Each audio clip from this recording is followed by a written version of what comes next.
담배는 흡연장에서 피워야죠. 뭐야? 아줌마가 우리한테 간섭해? 우리가 누군 줄은 알아? 알지?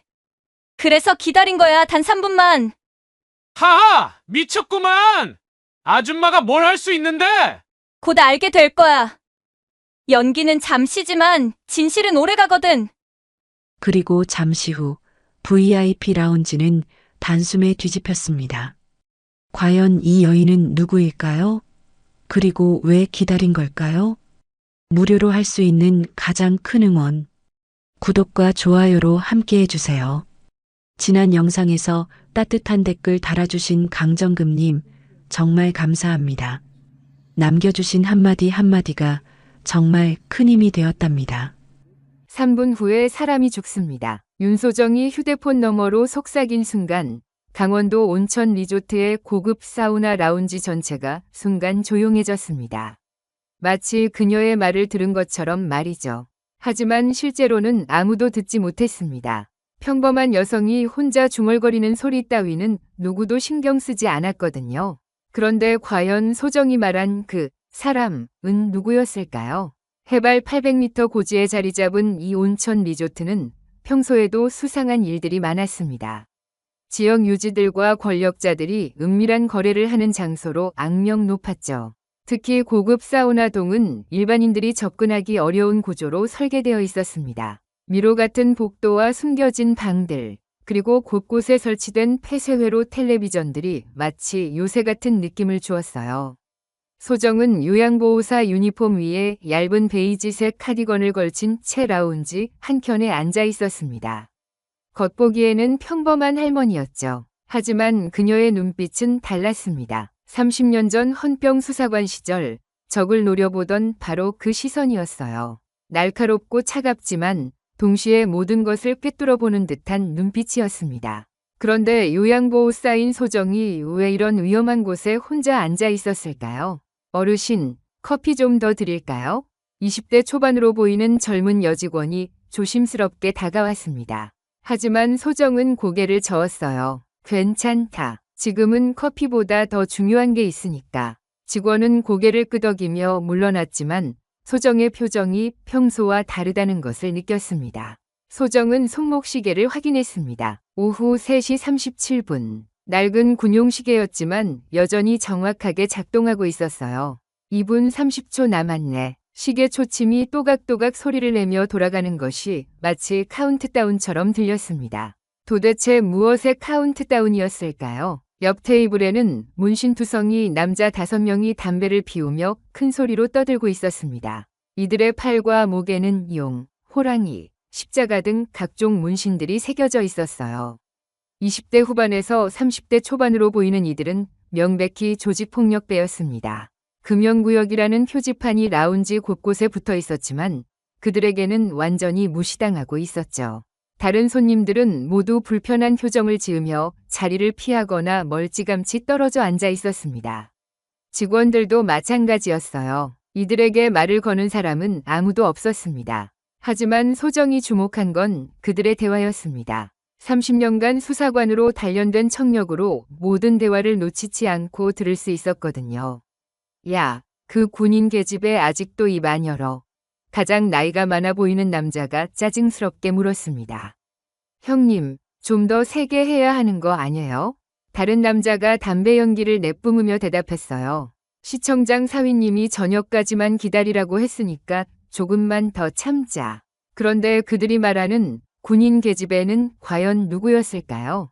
소정의 주먹이 조용히 말렸습니다. 정다은, 26세의 젊은 하사가 지금 이 순간에도 어딘가에서 고통받고 있다는 뜻이었어요. 그녀는 군 내부의 납품 비리를 폭로하려다가 이들에게 붙잡힌 것이었습니다. 사실 소정이 여기 온 건 우연이 아니었습니다. 손녀 민지로부터 후배가 위험에 빠졌다는 연락을 받은 순간부터 소정은 모든 것을 계획했어요. 3일 전부터 이 리조트의 구조를 파악하고 직원들의 근무 시간을 조사했습니다. 요양보호사로 이 리조트에 임시 취업한 것도 오늘 이 시간에 라운지에 앉아 있는 것도 모두 계획의 일부였죠. 할머니가 뭘 할 수 있겠어요? 민지는 처음에 그렇게 말했습니다. 하지만 소정은 웃으며 답했죠. 손녀야, 할머니를 너무 얕봐선 안 돼. 할머니도 젊을 때가 있었단다. 과연 소정의 젊은 시절에는 어떤 일이 있었던 걸까요? 소정은 가방에서 작은 검은색 수첩을 꺼냈습니다. 겉보기에는 평범한 메모장이었지만 안쪽에는 이상한 기호들과 시간들이 빼곡히 적혀 있었어요. 마치 군사작전 계획서 같았습니다. 1540 내부 카메라 차단 확실함. 1545 목표물 이동 시작. 1550에서 1차 접촉. 1600 변수 발생 예상. 1615에서 2차 돌입.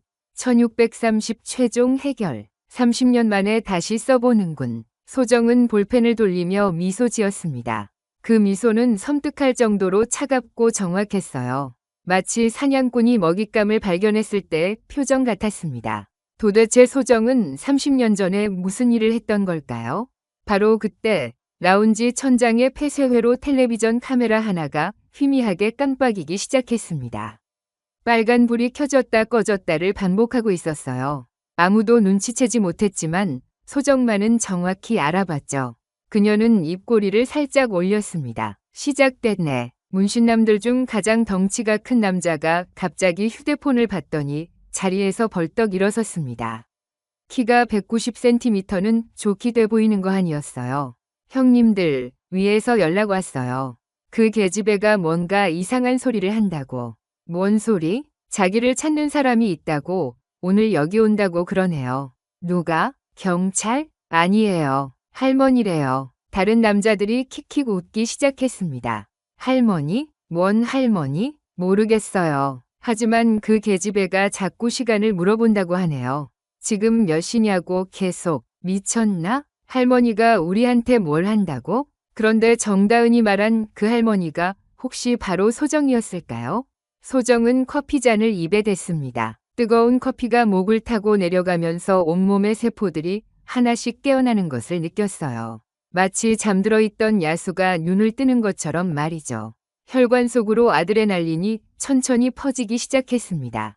소정의 시계가 정확히 15시 40분을 가리켰습니다. 동시에 라운지 구석의 카메라 빨간 불이 완전히 꺼져버렸어요. 다른 손님들은 눈치채지 못했지만 소정은 정확히 알고 있었습니다. 계획대로 진행되고 있다는 뜻이었죠. 과연 소정은 어떤 계획을 세웠던 걸까요? 할머니, 이제 시작해볼까? 소정은 자신에게 속삭이며 천천히 자리에서 일어섰습니다. 68세 노인의 몸이었지만 움직임 하나하나에서 위험한 기운이 흘러나왔어요. 마치 오랫동안 숨어있던 예리한 검이 마침내 칼집에서 빠져나오는 순간처럼 말입니다. 문신남들은 아직 소정을 평범한 할머니로만 보고 있었습니다. 하지만 그것이야말로 소정이 노린 것이었죠. 상대방이 자신을 과소평가하게 만드는 것. 그것이 바로 소정의 첫 번째 무기였어요. 그런데 소정의 진짜 무기는 과연 무엇이었을까요? 68세의 노인이 조폭 5명을 어떻게 상대할 수 있었을까요? 소정은 문신남들의 테이블을 향해 한 걸음씩 다가가기 시작했습니다. 그녀의 발걸음은 느렸지만 묘하게 위협적이었어요. 담배 좀 꺼주세요. 소정의 목소리는 낮았지만 단단했습니다. 라운지 전체의 소음이 순간 멈췄어요. 68세 할머니가 조폭들에게 금연을 요구하는 상황은 누가 봐도 위험해 보였거든요. 다른 손님들은 숨을 죽이며 이 광경을 지켜봤습니다. 뭐라고? 가장 앞에 앉은 용문신 남자가 담배를 입에 물고 비웃었습니다. 할매가 지금 우리한테 뭐라고 한 거야? 소정은 미동도 하지 않았습니다. 흡연장은 따로 있어요. 여기는 금연구역입니다. 이 미친 할매가 190cm 거구가 벌떡 일어서며 소리쳤습니다. 겁대가리 없이 살았네. 우리가 누군지 알긴 해. 라운지의 공기는 담배 연기보다도 무시로 더 탁해졌습니다. 직원들은 겁에 질린 눈으로 상황을 지켜보고만 있었고 손님들은 하나둘 자리를 떠나기 시작했어요. 매니저조차 멀찍이 서서 전화를 걸고 있었습니다. 그런데 소정은 자리를 지켰습니다. 오히려 여유롭게 커피잔을 들어 한 모금 마셨어요. 흡연장은 1층 로비 옆에 있습니다. 거기서 피우시면 됩니다. 이 할매 진짜 죽고 싶나 봐. 문신남이 주먹을 불끈 쥐었습니다. 하지만 소정이 정말 주목하고 있는 건 따로 있었습니다. 그녀는 손목시계를 슬쩍 확인했어요. 15시 47분. 아직 3분 남았네. 과연 소정은 무엇을 기다리고 있었던 걸까요? 소정은 가방 속 작은 노트를 만지작거렸습니다. 거기엔 다른 이름이 적혀 있었거든요. 정다은 하사, 26세. 오늘 오후 4시 30분에 군 내부 납품 비리 제보자와 만날 예정이었으나 점심 이후 연락이 완전히 끊긴 상태였죠. 야 할매, 귀 먹었어? 문신남이 소정 앞으로 다가왔습니다. 우리 말 안 들려? 소정은 고개를 들어 그를 똑바로 바라봤습니다. 그 순간 남자는 뭔가 이상함을 느꼈어요. 68세 할머니의 눈빛이 너무 차갑고 날카로웠거든요. 들려요. 아주 잘 들려요. 소정이 조용히 답했습니다. 당신들이 2층 귀빈실에 누군가를 가둬놨다는 것도 들렸고요. 문신남들의 표정이 순간 굳어졌습니다. 뭐라고? 정다은 하사 말이에요. 소정의 목소리에는 떨림이 없었습니다. 26세 젊은 여군을 납치해서 협박하고 있잖아요. 이 할매가 뭘 아는 거야? 가장 나이 많은 남자가 일어섰습니다. 누구한테서 들었어? 그런데 소정은 어떻게 이런 정보를 알고 있었던 걸까요?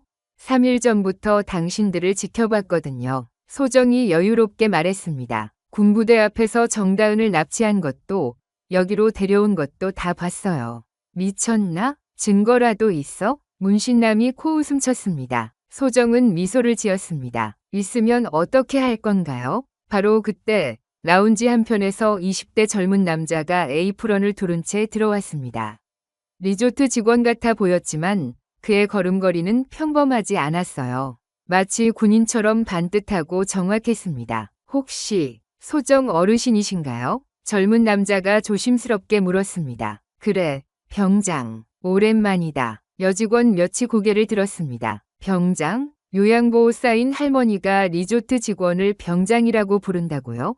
과연 이 젊은 남자는 누구였을까요?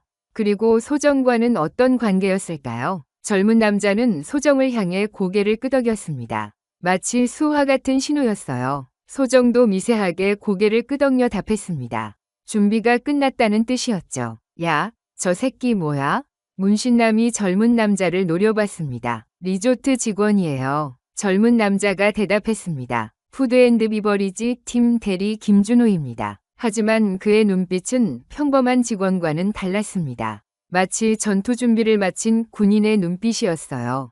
준호야, 계획대로 진행하자. 소정이 낮은 목소리로 말했습니다. 알겠습니다. 어르신. 문신남들은 뭔가 이상하다는 것을 느끼기 시작했습니다. 68세 할머니와 20대 직원 사이에 뭔가 숨겨진 관계가 있다는 것을 직감했어요. 야 할매, 너 정체가 뭐야? 거구가 협박조로 물었습니다. 그리고 저 새끼는 또 뭐고?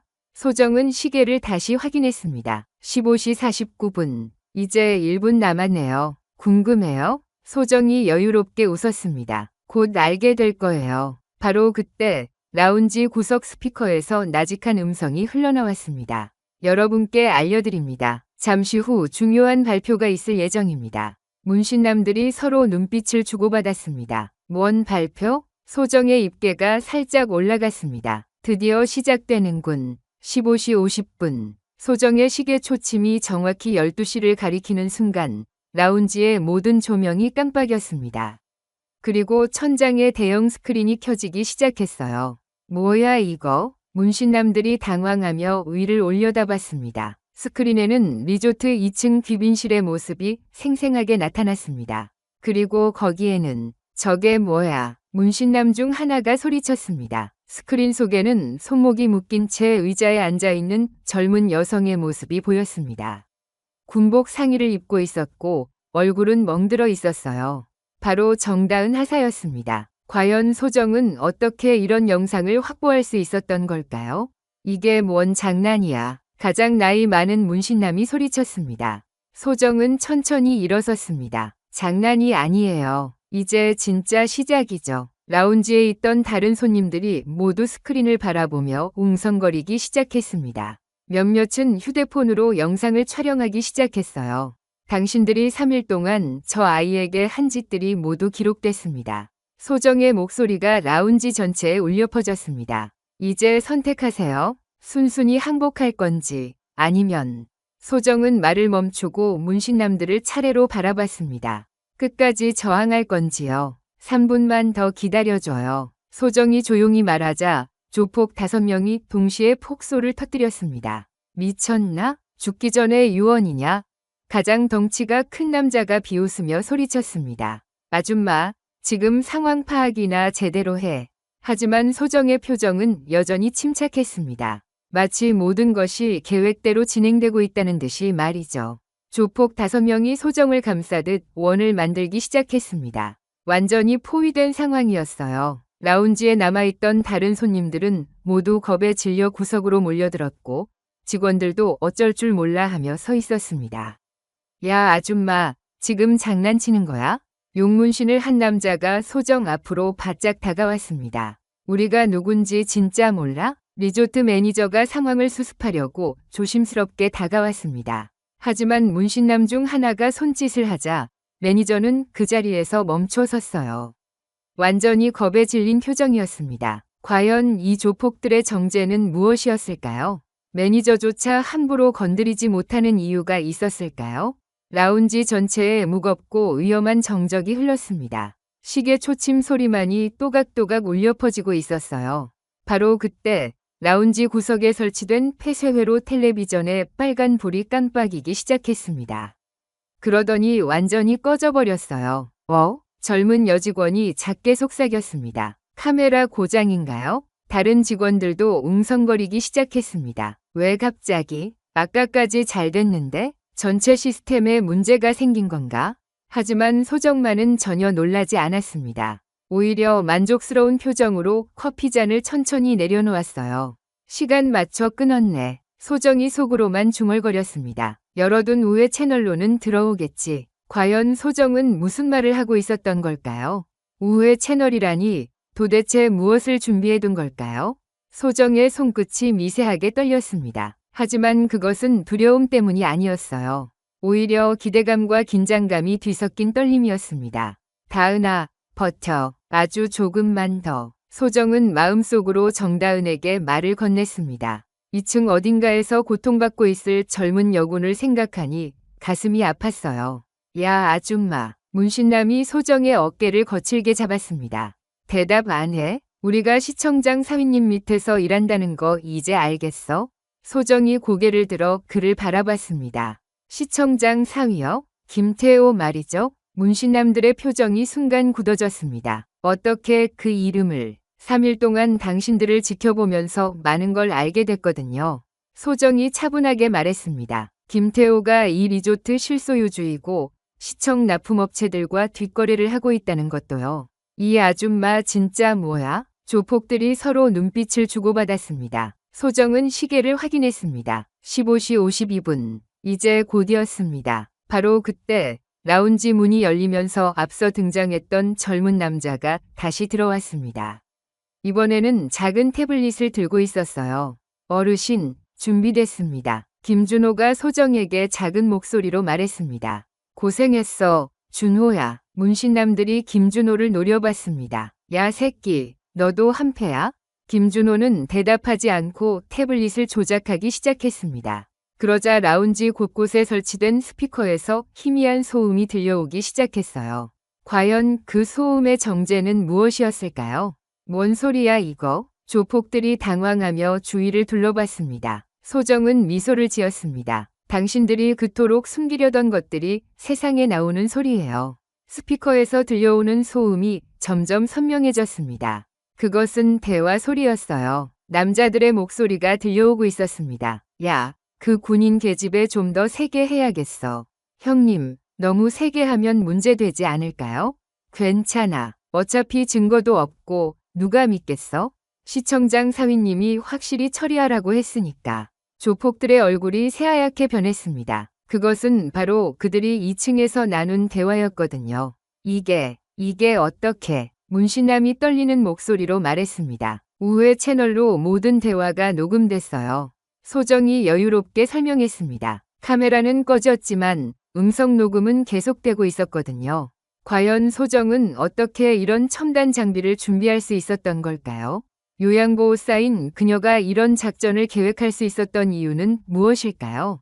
김준호가 태블릿 화면을 조작하자 라운지 대형 스크린에 새로운 영상이 나타났습니다. 이번에는 2층 복도의 모습이었어요. 조폭들이 정다은을 끌고 가는 장면이 선명하게 보였습니다. 이것도 다 촬영됐구나. 소정이 중얼거렸습니다. 야, 이거 어떻게 찍은 거야?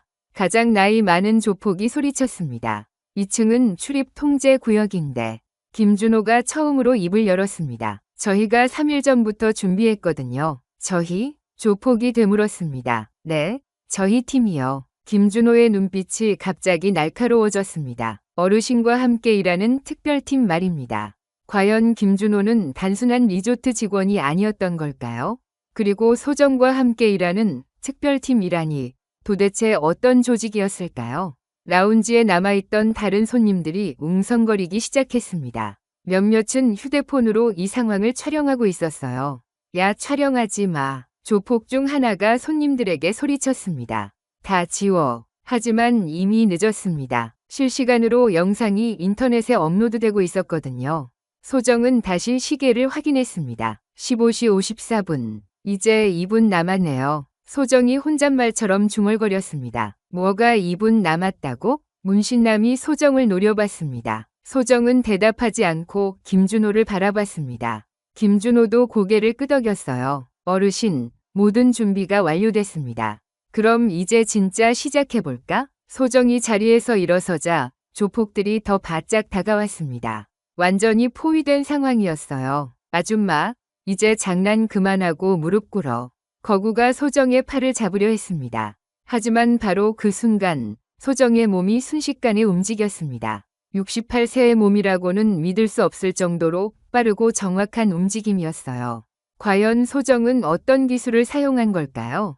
그리고 조폭들은 어떻게 될까요? 하지만 소정의 움직임은 조폭들이 예상한 것과 전혀 달랐습니다. 그녀는 공격하지 않았어요. 대신 천천히 커피잔을 집어들며 자연스럽게 한 발 뒤로 물러섰습니다. 뭐야? 도망가려고? 문신남이 비웃었습니다. 바로 그때 라운지 입구에서 급하게 뛰어온 사람이 있었습니다. 리조트 매니저였어요. 50대 중반의 그는 숨을 헐떡이며 상황을 파악하려 했습니다. 무슨 일입니까? 손님들이 소란을. 매니저가 말을 멈췄습니다. 조폭들에 둘러싸인 소정의 모습을 본 순간이었어요.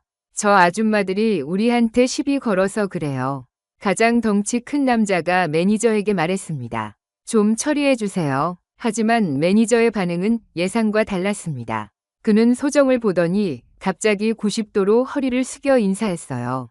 소정님, 죄송합니다. 늦었습니다. 조폭들이 멍하니 그 광경을 바라봤습니다. 뭔 소리야? 매니저는 조폭들을 향해 돌아서며 다급하게 말했습니다. 여러분, 지금 당장 이분께 사과드리세요. 미쳤어? 용문신 남자가 소리쳤습니다. 매니저 새끼가 누구 편이야? 편이 아니라 매니저가 식은땀을 닦으며 말했습니다. 이분이 누구신지 아세요? 과연 소정의 정체는 무엇이었을까요? 매니저가 이렇게까지 공손하게 대하는 이유는? 소정은 여전히 침착했습니다. 매니저님, 저 손님들이 불편을 끼쳤나요? 아닙니다. 전혀요. 매니저가 황급히 대답했습니다. 오히려 제가. 그럼 이 손님들을 VIP룸으로 안내해 주세요. 소정이 조폭들을 가리키며 말했습니다. VIP룸이요? 매니저가 당황했습니다. 네, 특별히 마련된 그 방 말이에요. 소정의 눈빛이 의미심장했습니다. 조폭들은 뭔가 이상하다는 것을 느끼기 시작했습니다. 매니저의 태도가 완전히 바뀌었거든요. 야, 매니저. 가장 나이 많은 조폭이 소리쳤습니다. 우리가 누군지 까먹었어? 시청장님 사위분들이라고. 매니저가 고개를 끄덕였습니다. 네, 알고 있습니다. 김태호 대표님의. 그럼 저 아줌마를 왜 떠받들어? 문신남이 화를 냈습니다. 매니저는 잠시 망설이더니 조용히 대답했습니다. 이분이 진짜 VIP시거든요. 뭔 소리야? 조폭들이 어리둥절해했습니다. 바로 그때 소정이 입을 열었습니다. 그래서 폐쇄회로 텔레비전을 끄고 증인을 VIP룸에 숨긴 거군요. 매니저의 얼굴이 새하얗게 변했습니다. 그게 어떻게, 무슨 근거로 그런 말씀을? 매니저가 떠는 목소리로 말했습니다. 탁, 김준호가 휴대용 태블릿을 테이블에 내려놓았습니다. 화면에는 여러 개의 영상이 동시에 떠올랐어요. 사우나 뒷계단, 직원용 통로, 그리고 VIP룸 앞 복도의 모습들이었습니다. 우회 채널이라는 메모와 함께 모든 게 녹화됐네요. 소정이 만족스럽게 말했습니다. 화면을 본 조폭들과 매니저의 표정이 절망적으로 변했습니다. 아까 끊긴 건 메인 카메라였죠. 하지만 우회 채널은 살아있었어요. 소정의 입꼬리가 올라갔습니다. 과연 소정은 어떻게 이런 첨단 감시 시스템을 준비할 수 있었던 걸까요?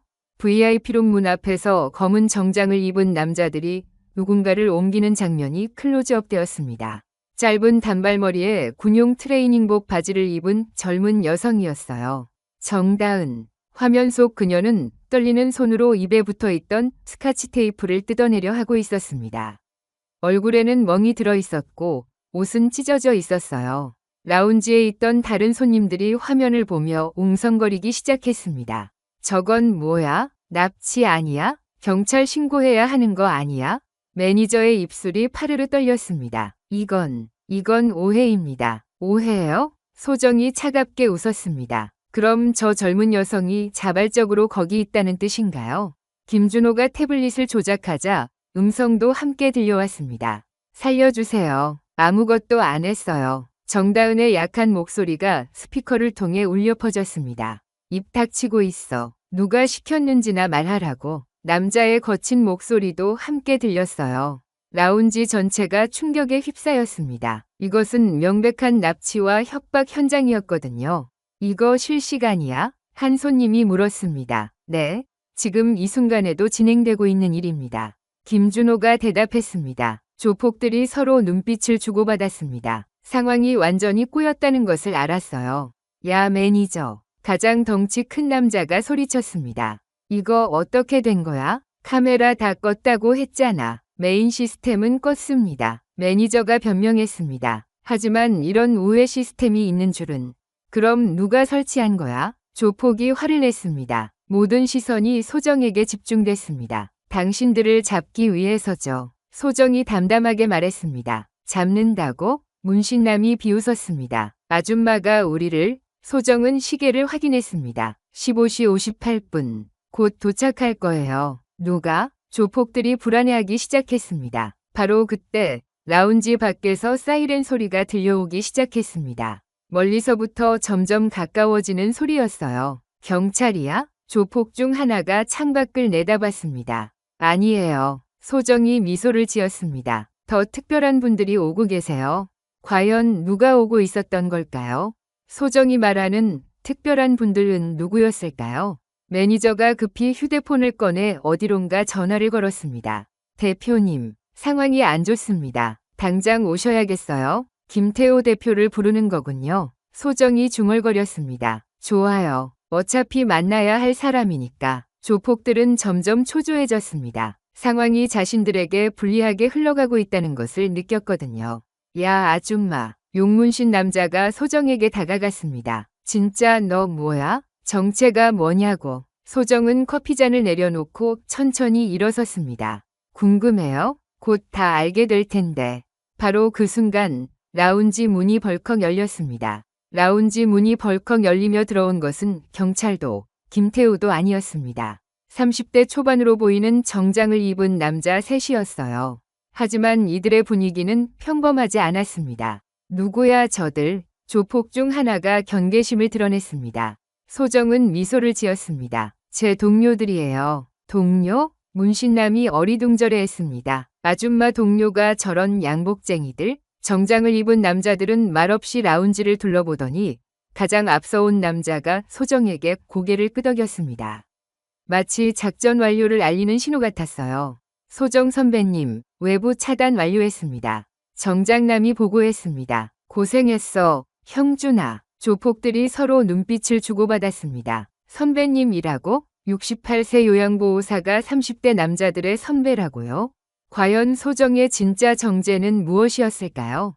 야, 아줌마. 가장 덩치 큰 남자가 소정에게 다가갔습니다.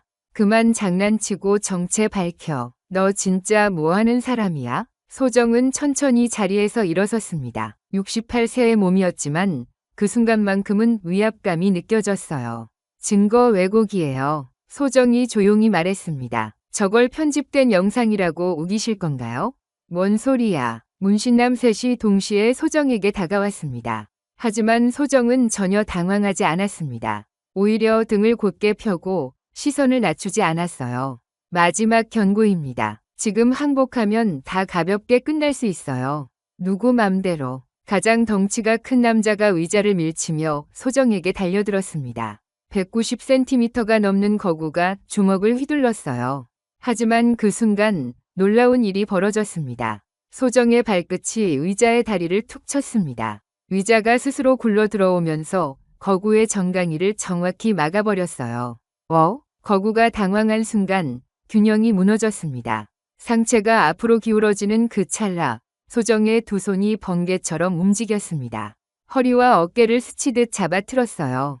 탁! 거구가 소파 위로 안전하게 떨어졌습니다. 다치지 않게, 하지만 완전히 무력화된 상태로 말이죠. 라운지 전체가 순간 조용해졌습니다. 아줌마가, 뭐야 방금. 다른 조폭이 입을 벌린 채 중얼거렸습니다.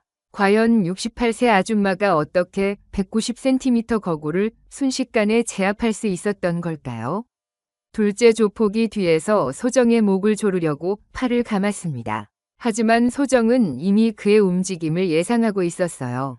팔꿈치를 안쪽으로 접으면서 어깨 관절을 미는 옛 기술을 사용했습니다. 체중을 빼며 자연스럽게 회전했어요. 툭! 허공에 떠오른 조폭의 몸이 테이블 모서리에 얌전히 내려앉았습니다.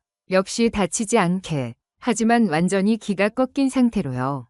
과잉 제압은 금지예요. 소정이 차분하게 말했습니다. 당신들 오늘 법정에 서야 하니까요. 남은 조폭들은 서로 눈을 맞추더니 뒤로 물러났습니다. 겁이 났다기보다는 이 아줌마는 뭔가 완전히 다르다는 확신 때문이었어요. 야 아줌마. 용문신 남자가 떨리는 목소리로 말했습니다. 너 진짜 뭐야? 소정은 손목을 가볍게 털며 대답했습니다. 말했잖아요. 요양보호사예요. 요양보호사가 그런 기술을 써? 젊을 때 좀 배웠거든요. 소정이 미소를 지었습니다. 과연 소정이 젊을 때 배웠다는 그 기술은 무엇이었을까요? 헌병 수사관 시절의 이야기일까요? 바로 그때 매니저가 급하게 휴대폰을 받았습니다. 네, 대표님, 지금 당장 오세요. 상황이 심각합니다. 김태호가 오고 있다는 뜻이었어요. 진짜 보스의 등장이 임박한 거죠. 정장을 입은 남자들 중 하나가 소정에게 다가왔습니다. 선배님, 김태호가 5분 후 도착 예정입니다. 알겠어. 그럼 서둘러야겠네. 소정은 김준호를 바라봤습니다. 준호야, 2층 상황은 어때? 팀 2가 대기 중입니다. 언제든지 돌입 가능해요. 과연 소정이 이끄는 이 팀은 누구였을까요? 어떻게 이런 완벽한 작전을 준비할 수 있었던 걸까요?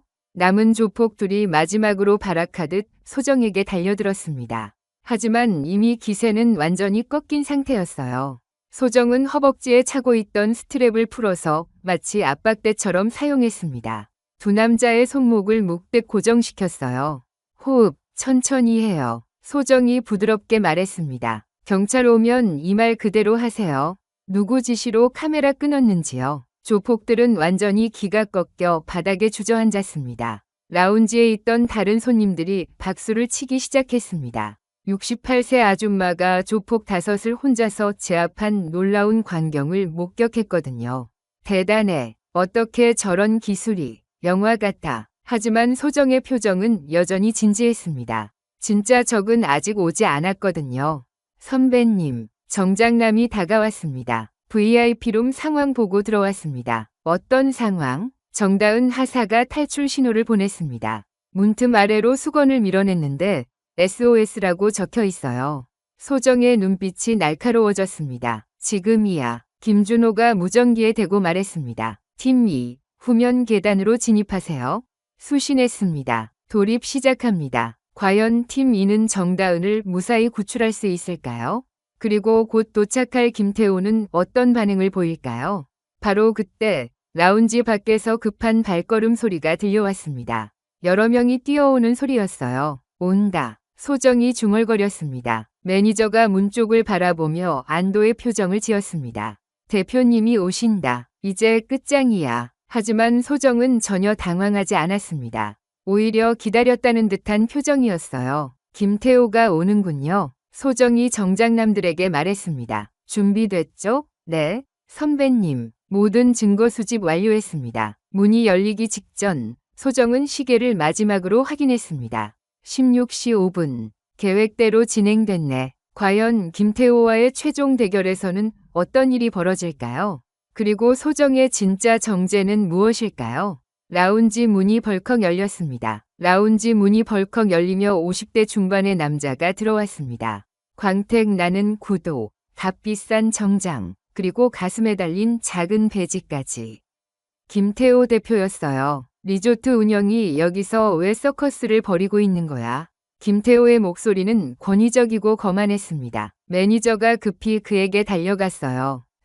사장님, 상황이 복잡합니다. 김태호는 라운지를 둘러보더니 바닥에 쓰러진 조폭들을 발견했습니다. 그리고 중앙에 서 있는 소정을 바라봤어요. 이게 뭔 상황이야? 우리 직원들이 왜 저런 할매한테? 아줌마예요. 소정이 차분하게 정정했습니다. 김태호가 소정을 째려봤습니다. 뭐? 소정은 천천히 김태호 쪽으로 걸어갔습니다. 68세의 걸음이었지만 묘하게 위압감이 느껴졌어요.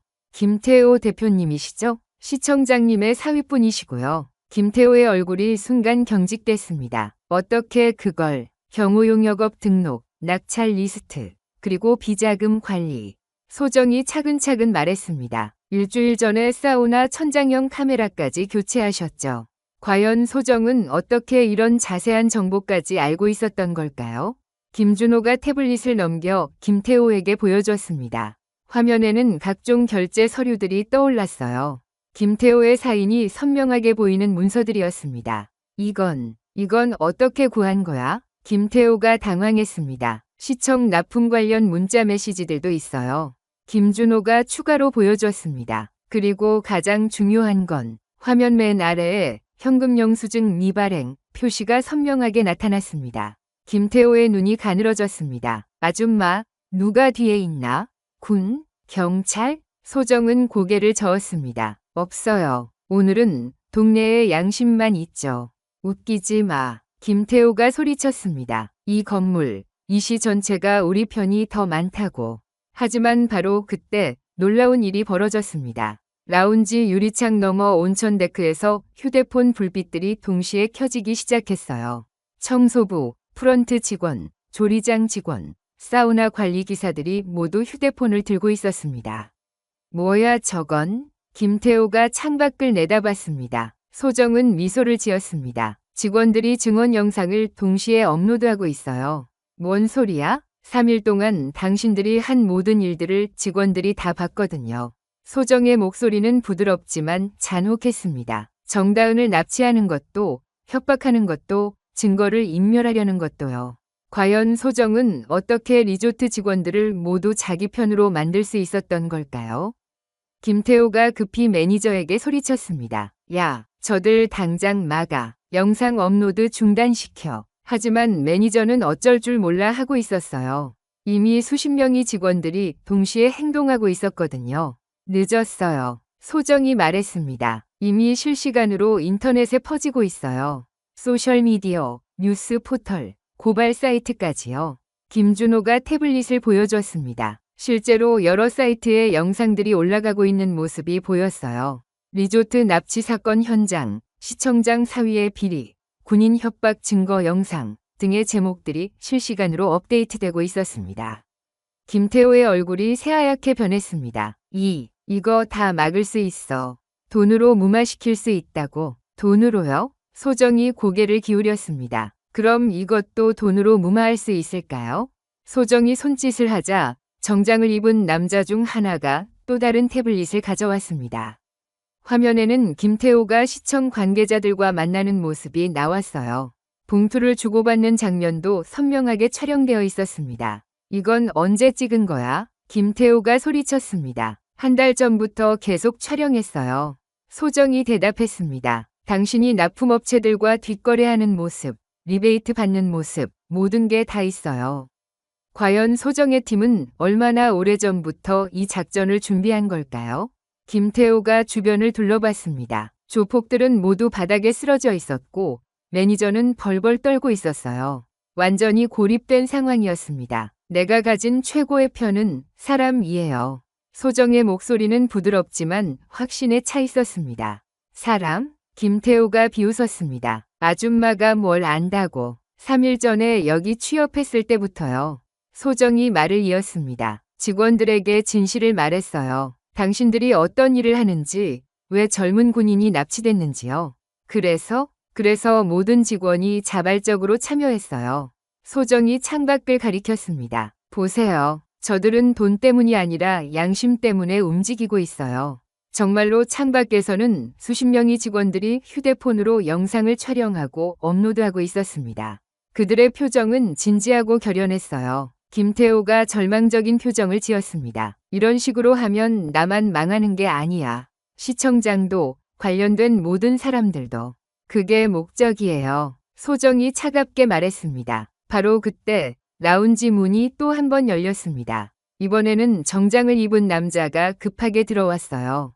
대표님, 2층에서 상황 발생했습니다. 김태호가 돌아봤습니다. 뭔 상황? VIP룸 문이 열렸습니다. 과연 2층에서는 무슨 일이 벌어진 걸까요? 정다은이 드디어 구출된 걸까요? 소정은 시계를 확인했습니다. 16시 10분. 시간 맞춰 진행되고 있네요. 김태호가 소정을 노려봤습니다. 아줌마, 진짜 정체가 뭐야? 단순한 요양보호사가 이런 일을 할 수 있을 리 없어.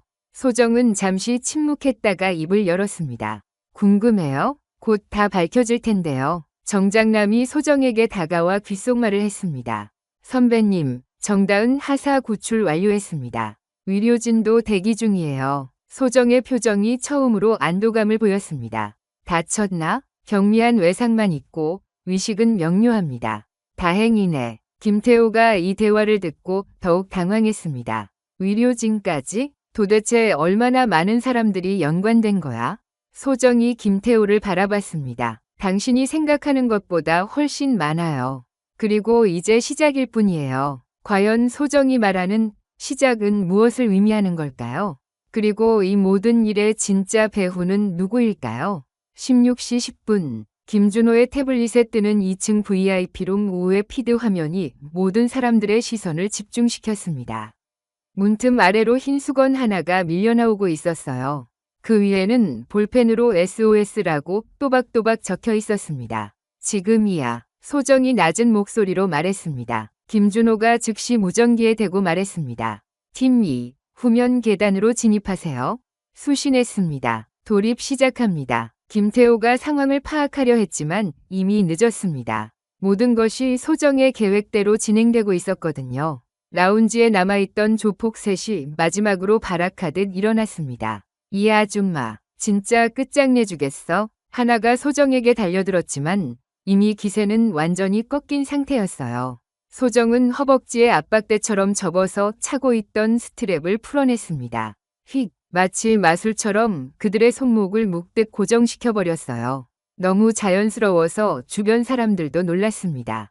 호흡, 천천히 하세요. 소정이 부드럽게 말했습니다. 경찰이 오면 이 말 그대로 하세요. 누구 지시로 폐쇄회로 텔레비전을 끊었는지요. 과연 소정의 이런 기술은 어디서 배운 걸까요? 단순한 요양보호사가 이런 전문적인 제압술을 구사할 수 있었을까요? 바로 그때 무전기에서 팀 2위 목소리가 들려왔습니다. VIP룸 진입 완료. 인질 확인했습니다. 라운지 대형 스크린에 실시간으로 2층 상황이 중계되고 있었어요. 검은 정장을 입은 남자들이 VIP룸 문을 열고 들어가는 모습이 보였습니다. 김태호가 절규했습니다. 안 돼. 막아. 하지만 아무도 그의 명령을 듣지 않았습니다. 리조트 직원들은 모두 소정의 편이었고 조폭들은 이미 제압당한 상태였거든요. 스크린 속에서 정다은, 하사가 의자에서 일어나는 모습이 보였습니다. 비틀거리긴 했지만 스스로 걸을 수 있었어요.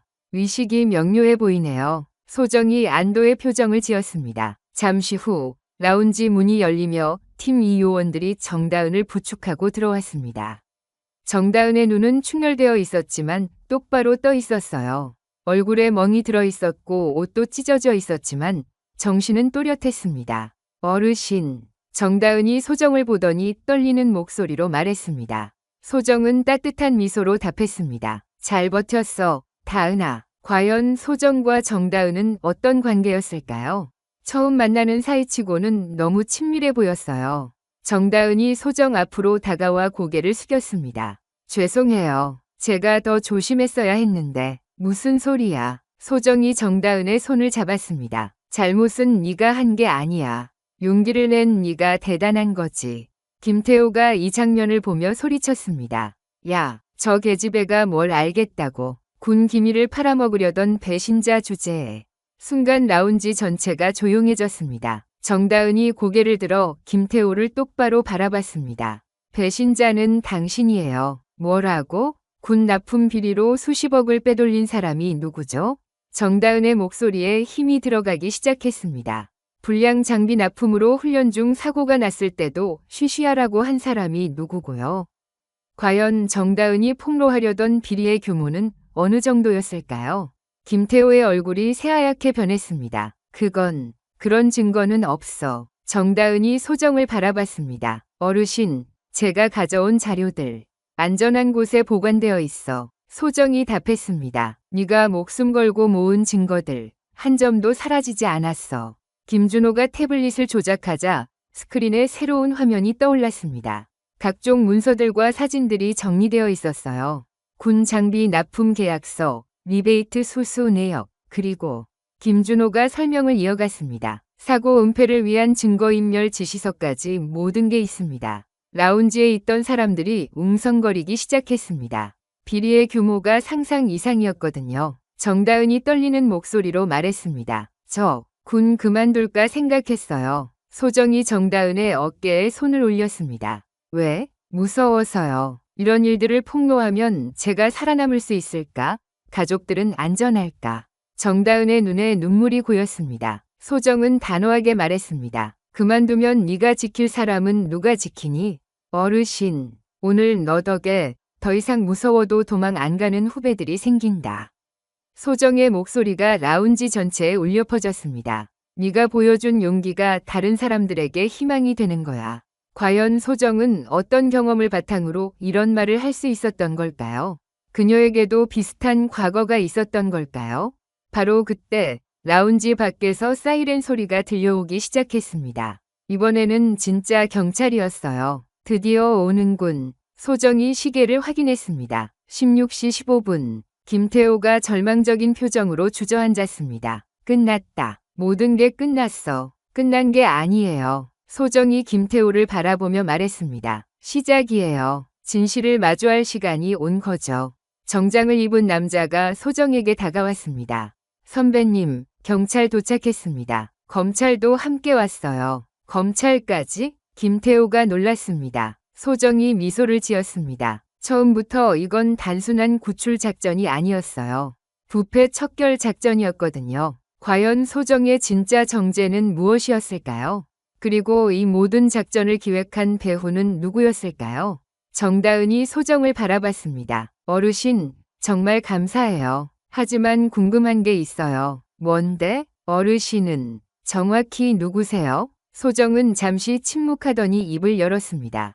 그것도 곧 알게 될 거야. 라운지 문이 열리며 경찰과 검찰 수사관들이 들어오기 시작했습니다. 사흘 뒤 강원도 온천 리조트는 완전히 달라진 모습이었습니다. 영업 중단, 안내문이 붙은 정문 앞으로는 끊임없이 취재진들이 몰려들고 있었어요. 전국을 뒤흔든 권력형 비리 사건의 현장이었거든요.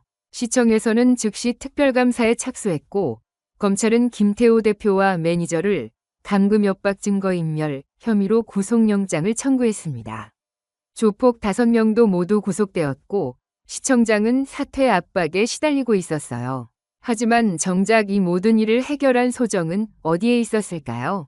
강릉시내 한 조용한 병원 6층 병실 창가에 소정이 앉아 있었습니다. 흰색 가디건을 걸친 채 우유를 한 모금 마시며 창밖을 내다보고 있었어요. 어르신, 정다은이 병실 문을 열고 들어왔습니다. 얼굴의 멍은 많이 나아졌지만 아직 완전히 사라지지는 않았어요. 다은아, 왔구나. 소정이 따뜻하게 미소 지었습니다. 몸은 좀 어때? 많이 좋아졌어요. 내부고발 보호단체에서 심리치료도 받고 있고 법률 지원도 해주신대요. 정다은이 소정 옆 의자에 앉았습니다. 어르신 덕분이에요. 정말 감사해요. 하지만 정다은의 표정은 여전히 무거웠습니다. 뭔가 고민이 있어 보였어요. 뭔 걱정이야? 소정이 물었습니다. 정다은이 잠시 망설이더니 입을 열었습니다. 선배님들이 저 때문에 피해를 보고 있어요. 제보한 것 때문에 부대 분위기가 안 좋대요. 그래서 저 군 그만둘까 생각하고 있어요. 정다은의 목소리가 작아졌습니다. 이런 식으로 계속 있으면 다른 사람들한테만 피해주는 것 같아서요.